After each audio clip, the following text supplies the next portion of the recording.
When God chooses you, life begins to feel heavier. There is a moment in every believer's life when something shifts on the inside. You may not have words for it, but you feel it. A holy interruption. A quiet wait. A sense that God is no longer just inviting you to believe, but calling you to become. Being chosen by God is not a compliment. It is a summons. And when God chooses someone, life rarely stays comfortable, predictable, or small. The Bible never presents God's choosing as an easy upgrade. It is not applause. It is not instant clarity. It is not a smooth road lined with affirmation. When God chooses a person, He begins a work that reaches far deeper than behavior. He touches identity. He rearranges priorities. He disrupts patterns that once felt safe, and often, the first sign of being chosen is not blessing, it is pressure. Many people desire to be chosen by God, but few understand what that truly means. Scripture shows us that when God chooses someone, things begin to happen that feel confusing, even painful at times. Relationships shift. Old comforts lose their grip. The way you see yourself begins to change. You may feel set apart without knowing why. You may feel stretched beyond what feels reasonable. And if you don't understand what's happening, you may assume something is wrong when in fact something sacred has begun. God does not choose people casually. He chooses with intention, with foresight, with purpose that reaches beyond one lifetime. And when His hand rests on a life, He begins shaping it in ways that are not always visible, but always meaningful. The choosing of God is never about status. It is about stewardship. It is not about privilege. It is about responsibility, and it always carries a cost. If you felt a growing tension between who you've been and who you sense God is calling you to be, you are not imagining it. If your faith has deepened while your comfort has decreased, you are not failing. If obedience has become more demanding, if surrender has become more personal, if trust has become more necessary, you may be experiencing what happens when God chooses someone. This message is not meant to elevate you. It is meant to prepare you, because understanding what happens when God chooses you brings peace to seasons that once felt confusing. It brings clarity to pressure that once felt unfair. And it reminds you that what God is doing in you right now may be far more significant than what you see around you. Number 1. God separates you before He elevates you. One of the first and most misunderstood things that happens when God chooses you is separation, not isolation for punishment, but separation for preparation. When God sets His hand on a life, He begins by gently and sometimes painfully pulling that person away from what once felt familiar. Old patterns no longer satisfy. Certain conversations feel empty. Environments you once thrived in suddenly feel heavy. And without realizing it, you find yourself standing between what was and what is not yet. This separation is not God pushing you away from people. It is God pulling you closer to Himself. Scripture shows this pattern again and again. Abraham was called to leave his country and his father's house before God ever showed him the land. Moses was taken from the palace and placed in the wilderness long before he led Israel. Jeremiah was set apart before he was even born. God separates before He elevates, because elevation without separation leads to pride, confusion, and collapse. Separation feels lonely because it strips away false support systems. God removes crutches so you learn to lean on Him. He quiets distractions so you can hear His voice. He limits access so your dependency shifts. This is not abandonment, it is refinement. God is teaching you that your identity is not rooted in people, approval, or familiarity, but in Him alone. Many people mistake this season as loss, but Scripture reveals it as pruning. Jesus said the Father cuts away branches not to harm the vine, but to make it more fruitful. What feels like subtraction is often preparation for multiplication. God is creating space in your life for what He intends to bring next. If you feel misunderstood, alone, or out of place, do not rush to escape it. Ask what God is forming. Separation hurts, because it exposes attachment, but it also reveals calling. And those God elevates without separating often fall. But those he separates first are strengthened to stand. Number 2. God allows pressure to reveal what he placed inside you. After separation often comes pressure. Not random pressure, but purposeful pressure. When God chooses you, he allows circumstances that stretch you beyond comfort, control, and self-reliance. Pressure is not a sign that God is against you. It is often evidence that God is working deeply within you. Scripture is clear that calling is tested before it is trusted. Joseph was given dreams, but before the fulfillment came, the pit, betrayal, false accusation, and prison. David was anointed king, but then chased, threatened, and hidden. Jesus himself was led into the wilderness after baptism. God allows pressure because pressure exposes what faith alone cannot reveal. Pressure reveals character. It exposes fear, pride, insecurity, and dependence. Under pressure, what is truly inside begins to surface. That is why God does not remove it too quickly. He is not interested in appearances. He is interested in formation. Pressure teaches you to pray when strength runs out. It teaches you obedience when emotions resist. It teaches you trust when answers delay. Many believers assume pressure means opposition, but Scripture often shows pressure as confirmation. The enemy resists what God intends to use. Resistance increases when purpose is present. God does not waste suffering. He redeems it. He uses pressure to deepen roots so future fruit can survive storms. Under pressure, God teaches you who you are in Him. Not when things go well, but when everything feels uncertain. Pressure strips away false confidence and replaces it with spiritual authority. It transforms calling from idea to reality. If life feels heavier, since you sensed God's hand on you, do not assume you missed Him. Pressure may be revealing the strength He already placed inside you. Number 3. God changes how you see yourself and the world. When God chooses you, one of the most profound changes happens quietly on the inside. Before your circumstances shift, before your calling becomes visible, God begins reshaping how you see yourself and how you interpret the world around you. Old definitions no longer fit. The way you once measured success, identity, and worth starts to feel shallow. God is not just preparing your future, He is renewing your mind. Scripture shows us that calling always begins with a shift in perspective. Gideon saw himself as weak and insignificant, but God addressed him as a mighty warrior. Peter saw himself as unstable and impulsive, yet Jesus called him a rock. Paul once saw righteousness through performance, but after encountering Christ, he saw everything through grace. God's choosing redefines identity before it redirects activity. This internal change can feel disorienting. You may begin questioning beliefs you once held without reflection. You may feel tension between who you were trained to be and who God is revealing you to be. Comforting illusions fall away. Self-reliance weakens. Pride is confronted, but in its place clarity begins to form, not always about what you will do, but about who you belong to. God changes how you see the world as well. What once excited you may no longer satisfy you. What once felt urgent may lose its urgency. You begin noticing spiritual realities you once ignored. Compassion deepens. Discernment sharpens. Sin feels heavier. Obedience feels more personal. God is tuning your vision so you can perceive life through His truth, not your emotions or culture. This transformation is not instant. It unfolds gradually as truth replaces lies. God exposes false identities built on comparison, performance, or approval, and replaces them with identity rooted in sonship and purpose. The more God reveals who you are in Him, the harder it becomes to live beneath that truth.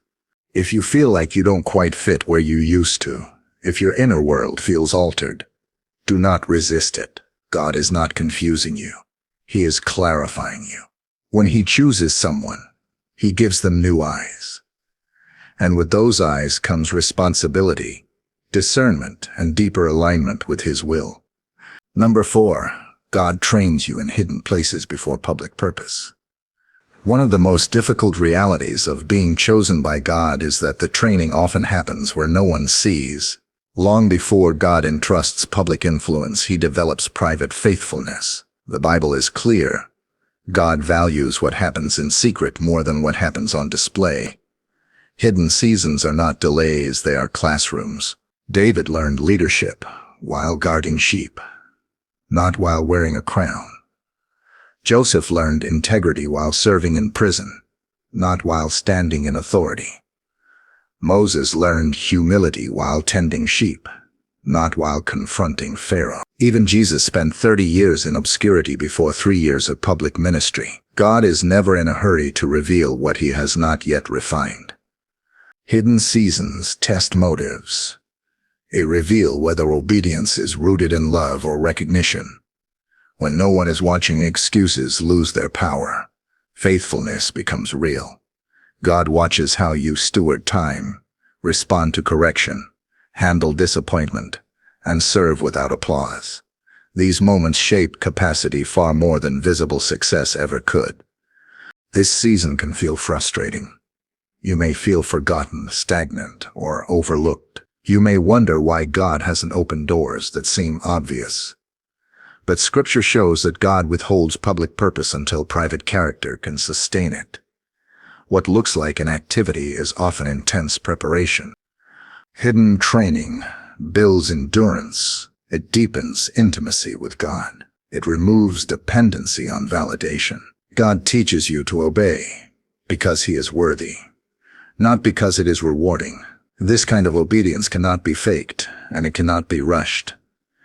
If you are faithful in obscurity, God remembers. He records every act of obedience that others never notice. And when the time comes, He reveals what He prepared, not what you promoted. Being chosen by God means trusting Him with timing as much as with calling. If your life feels quiet, unseen, or slow, take heart. God does some of His deepest work where the world isn't looking. Number 5. God demands deeper obedience and trust. When God chooses you, obedience is no longer optional or casual. It becomes deeply personal. What once felt like general instruction now feels like a direct invitation.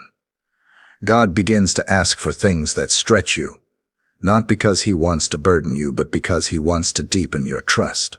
Being chosen brings you into a closer partnership with God, and partnership always requires surrender. In Scripture, those God chose were asked to obey in ways that didn't always make sense. Noah built an ark when rain had never fallen. Abraham left familiarity without knowing the destination. Mary said yes to a calling that could have cost her reputation, safety, and future. Obedience for the chosen is rarely convenient, but it is always purposeful. God is not testing your ability. He is shaping your dependence. Deeper obedience often exposes fear. You begin to realize how much you like control, certainty, and comfort. God's instructions may challenge your logic, your timing, or your sense of security.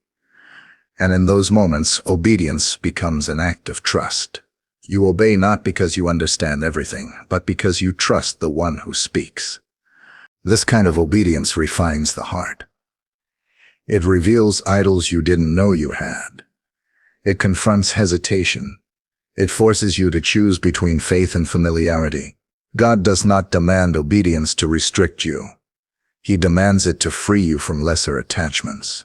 Every step of obedience loosens the grip of fear and strengthens spiritual authority. God's chosen ones are not perfect, but they are responsive. They may question, but they ultimately yield. Obedience trains the soul to recognize God's voice and respond quickly. Over time, trust grows, not because circumstances improve, but because intimacy deepens. If God has been asking you to obey in ways that feel uncomfortable, specific, or costly, do not assume you are being punished. You may be being trusted. God only asks for deeper obedience from those He is drawing closer. and every act of obedience positions you to see his faithfulness in ways comfort never could. Number 6, God uses your weakness to display his power. One of the most humbling truths about being chosen by God is this: he does not remove all your weaknesses. He often highlights them, not to shame you, but to ensure that the glory belongs to him. God has never depended on human strength to accomplish divine purpose. In fact, Scripture shows that weakness is often the very place where God's power is most clearly revealed. Moses struggled with speech. Paul wrestled with a thorn he begged God to remove. The disciples were inconsistent, fearful, and slow to understand. Yet God chose them, not in spite of their weakness, but through it. Weakness keeps you dependent. It reminds you that the work is God's, not yours. It keeps pride from taking root and grace from being forgotten. When God chooses you, he allows you to feel your limitations, so you don't confuse calling with capability. He wants you aware of your need for him. Self-sufficiency weakens spiritual authority, but dependence strengthens it. God's power flows most freely through lives that acknowledge their limits. This can feel uncomfortable, because weakness contradicts how the world defines success.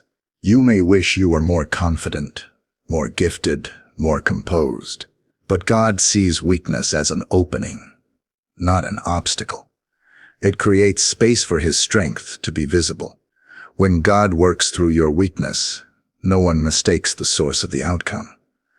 Scripture teaches that God's grace is sufficient, not after weakness is removed, but while it remains. He meets you there. He sustains you there. He displays his faithfulness there. And through that process, your weakness becomes testimony. If you've been frustrated by what you lack, pause and reconsider. That very weakness may be the place God intends to reveal his power most clearly. Being chosen does not mean being strong. It means being surrendered. And surrendered lives make room for God to do what human strength never could. Number 7, God sends you for the sake of others, not just yourself.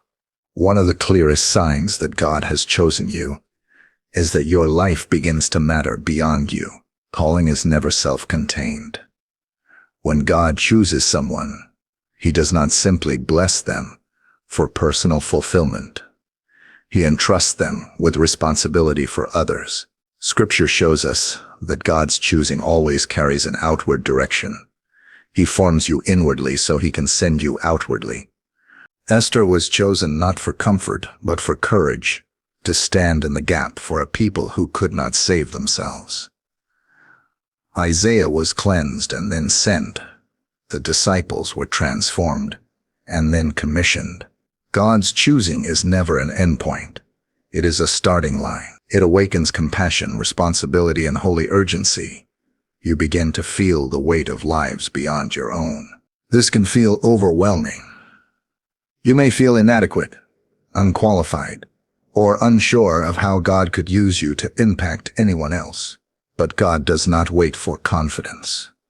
He builds it through obedience.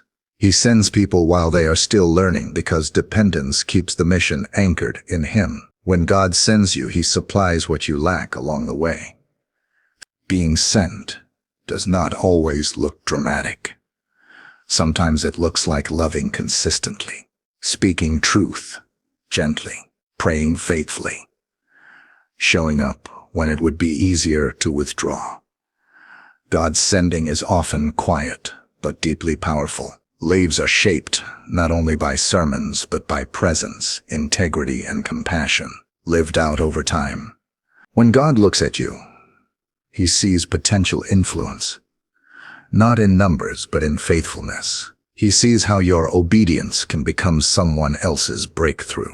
Your healing can bring hope. Your testimony can bring courage. Your faith can spark life in places you never expected. If you've sensed a growing concern for others, a burden that won't leave, or a call to step beyond comfort, that may not be pressure, it may be purpose. God chooses people so they can become conduits of grace, and when he sends you, he goes with you. Being chosen means your life becomes a blessing in motion. Not perfect, not polished, but surrendered. And surrendered lives change more than they realize. Conclusion. When God chooses you, everything changes. Being chosen by God is not about status. It is about transformation. It changes how you live, how you trust, how you obey, and how you love. As you've seen, when God chooses someone, separation begins. Pressure increases, identity shifts, hidden training deepens, obedience becomes personal, weakness becomes a doorway for power, and purpose extends beyond the self. If you recognize these patterns in your life, take heart. Confusion does not mean you missed God. Pressure does not mean you failed. Delay does not mean you were forgotten. Often, these are signs that God is working more deeply than you can see. He is forming something eternal, not temporary. He is preparing you, not punishing you. God's choosing is not a label you wear. It is a journey you walk, and every step of that journey requires trust. Trust when you are separated. Trust when you are tested. Trust when you are unseen. Trust when you feel weak. Trust when obedience costs more than you expected. Trust when purpose feels heavier than comfort. If this message stirred something in your heart, don't ignore it. Let it move you closer to God, not into fear. Respond with surrender, not comparison. Ask God what He is inviting you into right now, and listen. He is faithful to guide those He calls. If this message encouraged you, like this video, so it can reach others who may be walking through the same season.